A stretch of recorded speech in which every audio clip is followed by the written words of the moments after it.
டாக்டரே இது வந்து அது என்னன்னு சொல்லுவாங்கன்னா ரெட் மீட்னு சொல்லுவாங்க.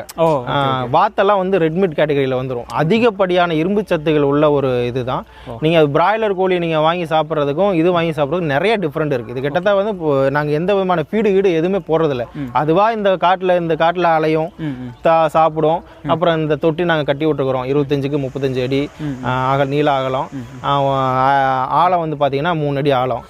இதுலேயே மேய்ஞ்சி இப்போ பண்ணைகளில் வந்து பெரும்பாலும் இந்த தொட்டி கட்டுறது வந்து வாத்துக்கு இதுக்கு நாட்டு வாத்துக்கு தான் ஸ்பெசிஃபிக்காக இருக்குமா இல்லை எப்படி போடுறது? ஏன்னா எல்லா வாத்துக்குமே வந்து வெயில் காலத்தில் வந்து அது ஹீட் அதிகப்படியான அது உஷ்ணத்தை போக்குறதுக்கு வந்து தண்ணியிலே இருக்கும் மோஸ்ட்லி. இப்போ நீங்கள் வயல்வெளியில் வந்து பார்க்குறது வந்து பார்த்தீங்கன்னா நல்லா மேயும், பக்கத்தில் ஒரு சின்ன கூட்டைனா டக்குன்னு உள்ளே போயிட்டு மேலே வரும்.